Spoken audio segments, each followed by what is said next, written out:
नमस्कार दोस्तों, आपका स्वागत है हमारे YouTube चैनल में। हम आपको ये क्लास 12th का ये चैप्टर नंबर 3 करा रहे हैं। इसका नाम है आपका मैट्रिक्स।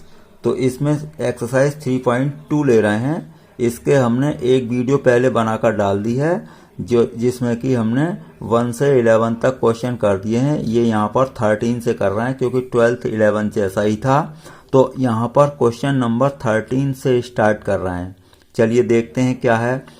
यदि एफ एक्स इक्वल यह है cos x sine X 0 minus sine x cos X 0 0 0 1 है तो सिद्ध कीजिए कि F X into F Y equal F X plus Y. ये हमें सिद्ध करना है। एफ एक्स ये दे रखा है, एफ वाई हम निकालेंगे तो एक्स के प्लेस पर वाई हो जाएगा। उन दोनों की हमें मल्टीप्लाई करनी है। तो चलिए हम यहाँ पर करके दिखाते हैं। तो ये है क्वेश्चन, हमने इस तरीके से ले लिया है। F X equals to cos x sine X 0 minus sine x cos X 0 और ये 0 0 1। इसमें 3 स्तंभ है, मतलब 3 पंक्तियां हैं। अब हमने एफ वाई बना लिया अपने आप ही, एक्स के प्लेस पर वाई रख दिया। इन दोनों को हमें मल्टीप्लाई करना है। यहाँ पर इस तरीके से लिख दिया है। अब आपको मल्टीप्लाई करने का रूल हमने बताया था कि ये आप ये पंक्ति लेंगे और इस स्तंभ के ऊपर रख देंगे। अब इस पंक्ति को जब इस स्तंभ के ऊपर रखेंगे तो cos x cos y के साथ आएगा और sin x जो आएगा इस sin y के साथ और 0 आएगा इसके साथ। समझ गए होंगे भाई। आप इसको ऐसे उठाएंगे और इसके ऊपर रख देंगे। तो cos x cos y minus sin x sin y और आपका ये 0 इंटू 0 0 हो जाएगा। अब इसी पंक्ति को हर एक स्तंभ के साथ मल्टीप्लाई करेंगे। तो पहले हमने इस पर कर दिया, अब इसको उठाइए यहाँ पर रखिए। तो cos x sin y ये माइनस का हो जाएगा और माइनस sin x और cos y हो जाएगा और 0 इंटू 0 हो जाएगा। अब इसी पंक्ति को उठाकर अब इस पर भी रखिए। तो देखिए cos x 0 के साथ मल्टीप्लाई होगी 0, माइनस साइन एक्स की 0 के साथ होगी 0 और ये 0 तो खुद है ही, तो 0 की 1 से होगी 0। तो पूरा ये आपका 0 0 होगा सभी। इसी तरीके से सेकंड आप रो लेंगे, यानी कि दूसरी पंक्ति। तो दूसरी पंक्ति को भी इस पर मल्टीप्लाई करिए, साइन एक्स कॉस वाई और plus cos x sine Y. तो sine x cos Y plus cos x sine y के साथ आएगा और ये 0 0 के साथ आएगा। अब इसी तरीके से इसको भी मल्टीप्लाई करना है आपको, cos x sin y और माइनस का तो साइन है ही। और अब ये देखिए इससे इसके साथ कर रहे हैं हम sin x sin y। अब ये माइनस है तो sin x sin y क्या आएगा माइनस का, cos x cos y आएगा प्लस का और 0 इंटू 0 ये आ जाएगा। अब इसी की अभी इस स्तंभ से भी करेंगे। तो sin x 0 0 हो जाएगा, cos x 0 0 हो जाएगा और ये जो 0 है 0 इंटू 1 0 हो जाएगा। अब इसी तरीके से तीसरी पंक्ति लेंगे। तो ये इससे उठाइए और इस पर रख दीजिए। तो 0 into cos Y 0, 0 into sine Y 0 और 1 इंटू 0 0। अब इसको इस पर भी हम करेंगे तो यहाँ पर भी सभी 0 आएंगे। अब इसकी इससे मल्टीप्लाई करेंगे तो ये 0 0 आ जाएगा और 0 का 0 से मल्टीप्लाई होगा 0 और 1 इंटू 1 1 आ जाएगा। तो आपका इस तरीके से ये बच जाएगा। देखिए cos x cos y plus sin x sin y और प्लस 0। तो ये cos x प्लस y का फॉर्मूला बन जाएगा। इनमें क्या है, दोनों में माइनस कॉमन ले लें आप तो दोनों प्लस बन जाएंगे और ये तो आपके 0 0 1 होगा ये। अब यहाँ पर क्या है, sine A cos B plus cos A sine B वाला फॉर्मूला, यानी कि sine x cos Y plus cos x sine Y. तो साइन एक्स प्लस वाई बन जाएगा और ये तो 0 है। अब ये क्या है, ये पहले लिख लें कॉस एक्स कॉस वाई और minus sine X sine Y. तो कॉस एक्स कॉस वाई पहले लिख दिया और ये बाद में लिख दिया। अब ये तो 0 है ही। अब बाकी ये 0 0 और ये 1। तो देखिए ये आपका फॉर्मूला बन गया cos x वो sin x माइनस वाई का। क्यों, इसे कैसे पढ़ेंगे आप, इधर से पढ़ लें sin x cos y plus cos x sin y। तो sin x प्लस y का फॉर्मूला बन गया, माइनस बाहर है ही साइन और ये 0, ये sin x प्लस y था। अब ये क्या बन गया cos x cos y minus sin x sin y, तो ये cos x प्लस y का फॉर्मूला बन गया।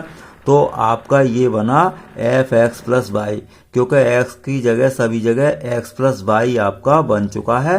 तो ये इसका क्या बन गया, इसका एफ एक्स प्लस वाई बन गया। देख लें, एफ एक्स का मतलब ये था ना, तो एफ वाई का मतलब ये था। तो अगर यहाँ पर x प्लस वाई हो जाएगा सभी जगह, तो एफ एक्स प्लस वाई हो जाएगा। तो ये आपका क्वेश्चन नंबर 13 था। क्वेश्चन नंबर 14 क्या है, दर्शाइए कि ये दो मैट्रिक्स हैं, इनकी मल्टीप्लिकेशन इन दो मैट्रिक्स की मल्टीप्लिकेशन के बराबर नहीं है। तो इस तो सीधा ही क्वेश्चन है, LHS लें और मल्टीप्लाई कर दें। भाई इसको इसके साथ मल्टीप्लाई करेंगे तो 5 2 10 और -3। अब इसकी इससे भी मल्टीप्लाई करेंगे तो 5 1 5 और -4। तो इस तरीके से आपका ये आया मल्टीप्लाई करके। तो अब हम लेंगे RHS। तो इन दोनों को हमने मैट्रिक्स को लिख लिया, ये वाले जो थे।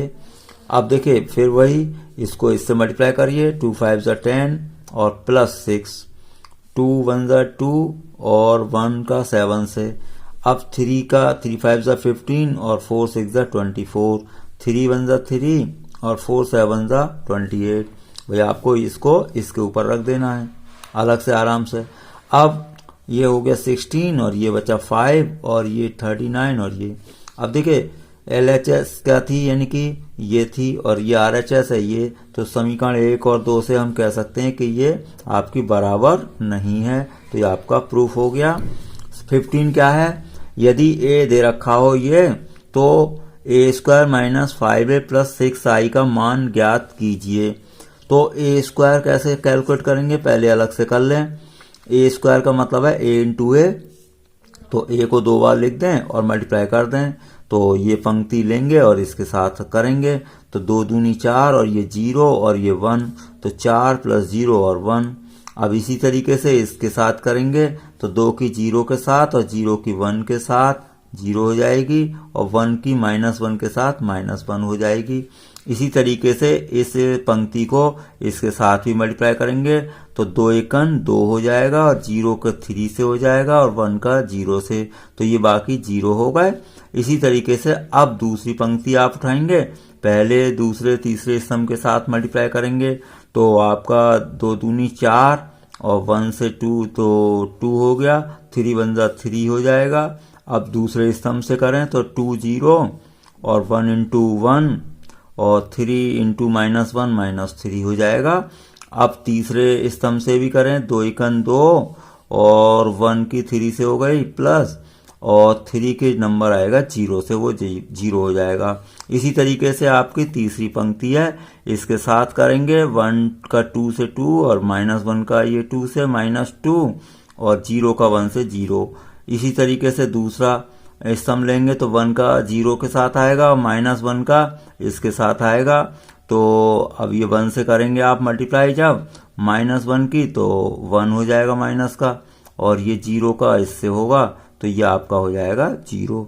अब इसी तरीके से इसको इसके साथ भी लेंगे, यानी कि इसी पंक्ति को इसके साथ स्तंभ के साथ 1 से 1 की मल्टीप्लाई हो गई 1, -1 की 3 से हो गई 3 माइनस की, और 0 0। तो आपका ये आया निकल के A², 5 -1 2 और ये। अब हमें ये वैल्यू निकालनी थी, A² - 5A + 6I। तो A² हमने अभी निकाल लिया, -5A A का मान रख दिया, +6I, I का मतलब जानते हैं आप, तत्समक आव्यूह। तो 1 0 0 0 1 0 0 0 1 होता है आपका I। तो इसका हम मल्टीप्लाई करेंगे, यानी मल्टीप्लाई तो नहीं होगा, 5 से अंदर कर दो मल्टीप्लाई, और 6 का। आपको हमने बताया था कि जो मल्टीप्लाई करते हैं आव्यूह में, यानी कि तो वो जो नंबर होता है उसकी हर एक एलिमेंट से होगी, यानी कि 5 दूनी 10, 0, 5 एकन 5, सबसे होगी आपकी मल्टीप्लाई। तो ये 5 दूनी 10, 5 0 और 5 एकन 5, और 5 दूनी 10, 5 एकन 5, 5 तिया 15, इस तरीके सभी से होगी। 5 -1 0, तो ये इस तरीके। 6 की भी सभी से होगी, लेकिन बाकी से 0 हो जाएगी। तो 6 की यहाँ पर हो गई 6 0 0 0 6 0 0 0। अब इन दोनों को मैंने पहले माइनस कर लिया, जैसे 5 में से 10 घटाएंगे तो -5 बचेगा, -1 में से 0 घटाएंगे ये, और बाकी फिर उसके बाद इन दोनों को प्लस कर लें, आपका ये आंसर बन गया। इसी तरीके का आपका क्वेश्चन नंबर 16 है, उसमें आपको ए क्यूब की जरूरत पड़ेगी। तो ए क्यूब कैसे निकालेंगे, पहले आप ए स्क्वायर निकालेंगे, ए इंटू ए, फिर आपका ए क्यूब निकल पाएगा ए स्क्वायर इंटू ए। तो ठीक इसी तरीके से आप इसे कर सकते हैं। क्वेश्चन नंबर 17 क्या है, ए दे रखा है, यदि ए और आई दे रखे हैं एवं ए स्क्वायर इक्वल टू दे रखा है के ए माइनस 2i हो तो के का मान ज्ञात करो। तो पहले तो मैं ए स्क्वायर अलग से कैलकुलेट कर लेता हूं, ए इंटू ए। आपको पता है इस पंक्ति को लें, स्तंभ के पास रखें, तो 3 तिया 9 हो जाएगा, 2 चौक 8 हो जाएगा माइनस का।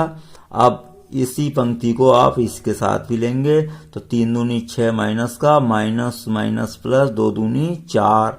अब दूसरी पंक्ति का नंबर आएगा 4 तिया 12, इसका इसके साथ करेंगे ना तो 4 तिया 12 और 2 चौक 8 हो गए ये माइनस के। अब इसके साथ भी करें, 4 दूनी 8 माइनस का, और -2 माइनस, तो माइनस माइनस प्लस, तो 2 दूनी 4। तो ये आया 9 माइनस 8 1 बचा, और ये आपका -2 बचा, 12 माइनस 8 4 बचा। तो ये आपका ए स्क्वायर निकल गया। अब ये दे रखी समीकरण है आपको ए स्क्वायर इक्वल टू के ए माइनस 2i।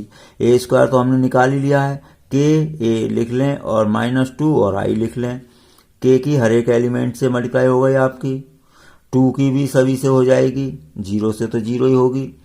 अब देखो इसमें से इसे माइनस भी कर लें, 3 के -2 तो ये बच जाएगा, -2 के -0 तो 2 के, अब ये बच गए। अब इनका जब दो आव्यूह इक्वल होते हैं तो उनके एलिमेंट की तुलना करें। भाई ये यहाँ पर है a11 है तो ये भी a11 है, तो इसकी इससे तुलना हो जाएगी, इसकी इससे हो जाएगी, इसकी इससे और इसकी इससे। तो देखिए अब हमने 3 के -2 को 1 लिखा, 2 इधर ले गए तो 2 और 1 3 हो गया, 3 से डिवाइड हो जाएगा तो k = 1 आ जाएगा। इस तरीके से आपका ये क्वेश्चन नंबर आपका 17 हो चुका है। अब हम क्वेश्चन अगला ले रहे हैं 18। तो क्वेश्चन नंबर 18 में क्या है, ए दे रखा है आपको। तो ए है यदि ए 0 - tan α/2 और tan α/2 0 तथा i कोटि 2 का एक तत्समक आव्यूह है। भाई देखो ये 2 कोटि का है, 2 कोटि का मतलब, और इसका ऑर्डर है कितना, 2 × 2। क्यों, 2 पंक्तियां हैं आपकी इसमें और 2 स्तंभ हैं, तो हमें आई भी 2 कोटि का ही लेना होगा, यानी कि 2 ऑर्डर का। तो अब हमें ये प्रूफ करना है i + a = i - a into ये आव्यूह आपका। अब देखिए i हमें पता है ये है, मान लिया हमने, और tan α/2 को t मान लें, कैलकुलेशन छोटी पड़े इसलिए, बाद में t की वैल्यू रख सकते हैं।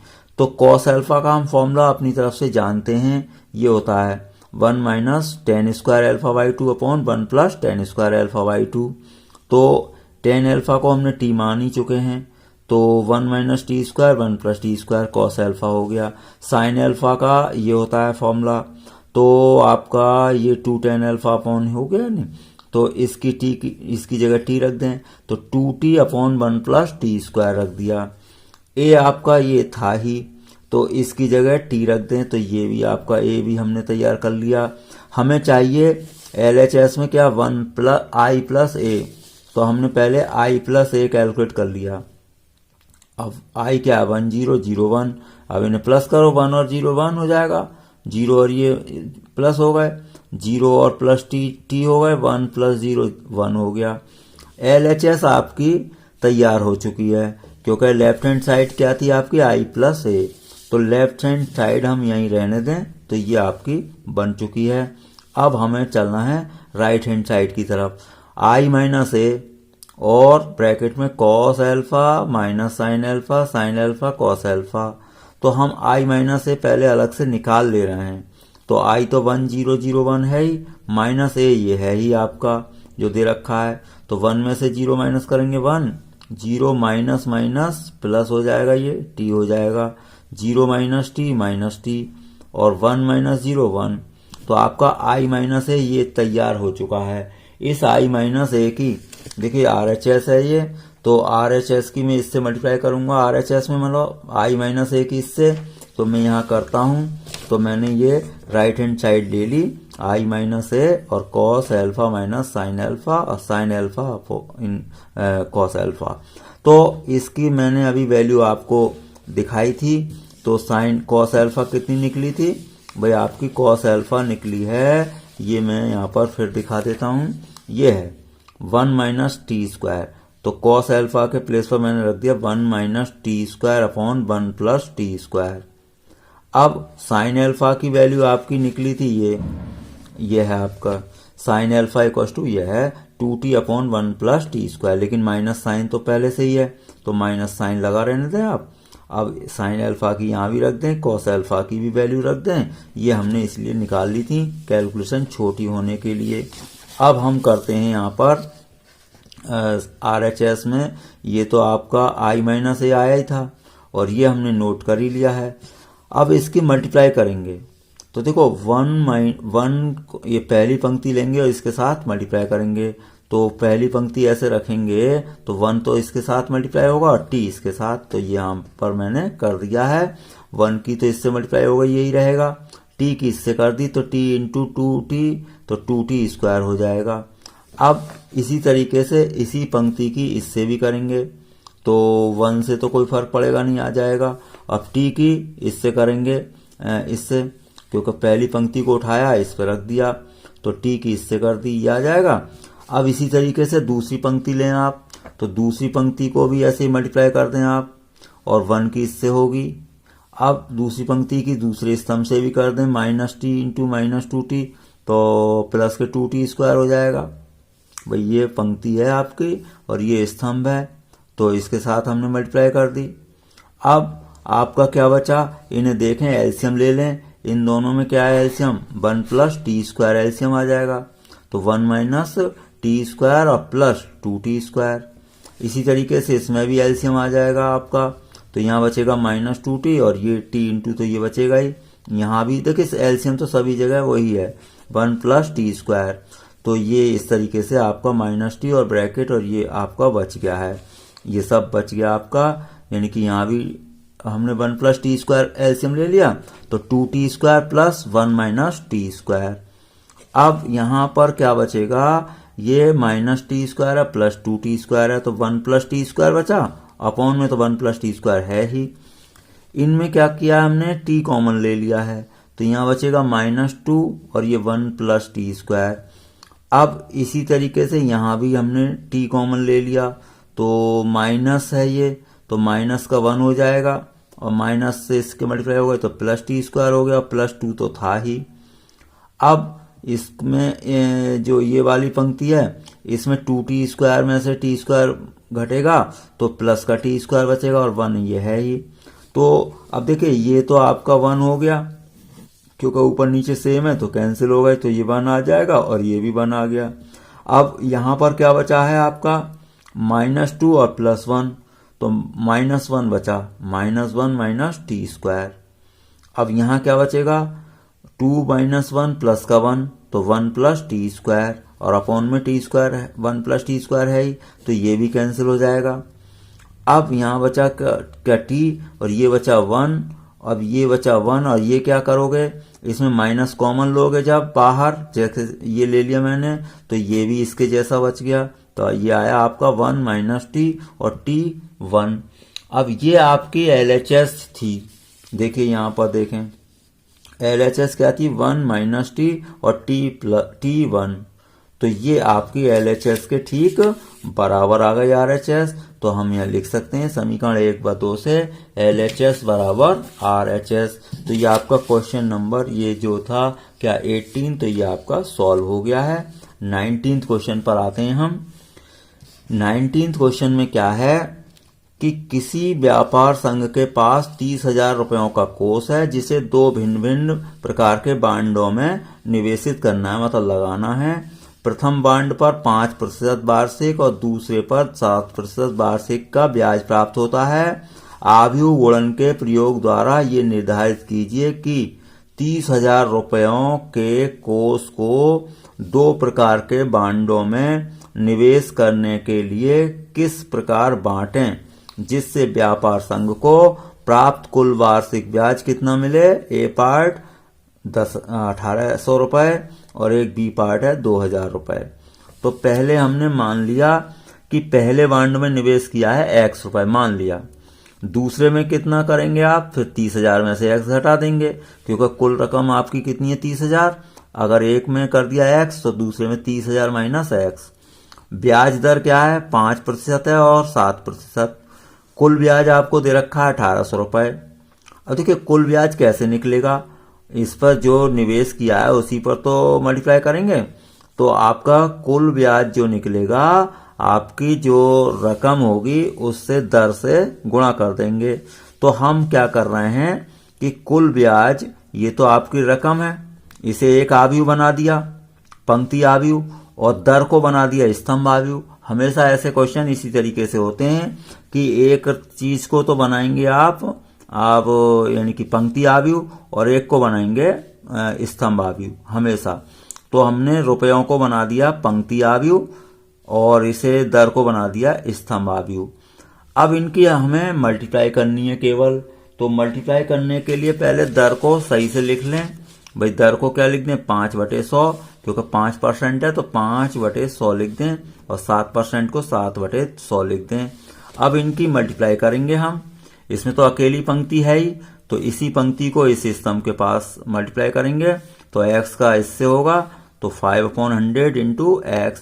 30,000 माइनस x का इससे होगा तो 7/100 और 30,000 माइनस x। इधर तो 1800 रहेगा ही। अब देखिए इन दोनों में क्या है, जब एक ही एलिमेंट बचा, अब ये टोटल क्या है, एक एलिमेंट, और ये आव्यूह के अंदर है। तो आव्यूह के अंदर यानी कि मैट्रिक्स के अंदर एक एलिमेंट का कोई सेंस नहीं है, तो ये आपने आव्यूह का चिन्ह हटा दिया आपने यहाँ पर। तो ये 5x/100 और ये बचेगा ही। अब इनका क्या ले लें आप, एलसीएम ले लें 100। अब ऊपर 5x प्लस 7 या 21,000 और 7x ये बचा बराबर 1800। 100 से इधर गुणा कर दें तो 2 जीरो तो पहले से ही थे, 2 जीरो और बढ़ गए, 4 जीरो आ गए आपके पास। अब क्या करेंगे, 2x माइनस का है ना, इधर ले जाएं, और ये 18 के आगे ये 4 जीरो इधर ले आए, यानी कि 1,80,000। तो ये इधर को यानी कि ये नंबर एक तरफ कर लें और x एक तरफ कर दें। अब इसमें से आप घटाएंगे तो 30,000 बचेगा आपका, और बराबर क्या है 2x। 2 इसके अपॉन में आएगा तो x इक्वल टू 30,000/2। तो इससे आप कैंसिल करेंगे तो 15,000 आ जाएगा आपका। तो दूसरा क्या था, एक बांड की रकम आ गई x, दूसरे में कितनी थी 30,000 माइनस x। तो 30,000 माइनस x के जगह क्या रख दें आप 15,000। तो ये भी रकम बची 15,000। ये एक चांस है, दोनों में बराबर बराबर रकम आ रही है। तो पहले बांड में निवेश क्या हुआ 15,000, दूसरे बांड में निवेश क्या हुआ 15,000। अब आप दूसरा पार्ट में ब्याज रखेंगे कितना 2,000। तो ये इस तरीके से आप दूसरा पार्ट आप स्वयं कर लेंगे। देखिए हम अगला क्वेश्चन 20 ले रहे हैं।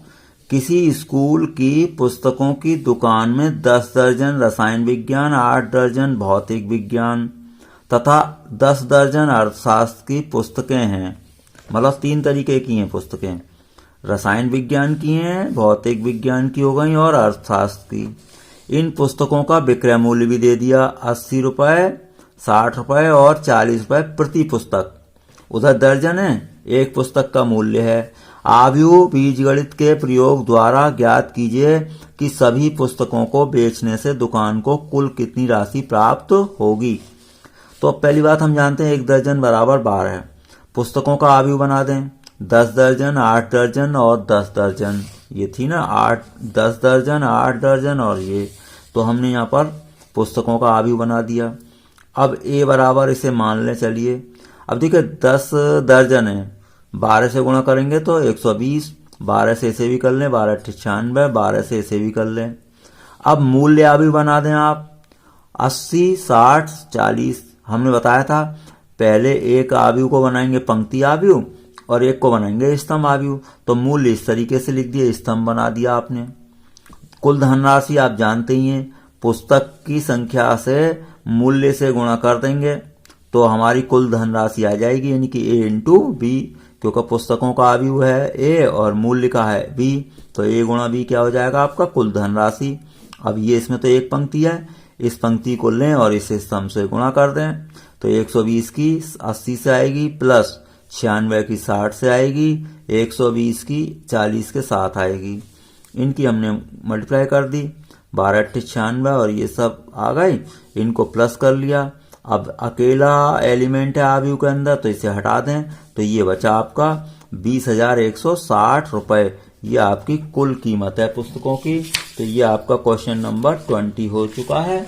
अब हम क्वेश्चन नंबर अगला ले रहे हैं। तो अगला क्वेश्चन है आपका इस तरीके से है, क्या है, मान लीजिए कि x, y, z, w तथा p क्रमशः 2 × n, 3 × k, 2 × p, n × 3 और p × k कोटियों के आव्यूह हैं।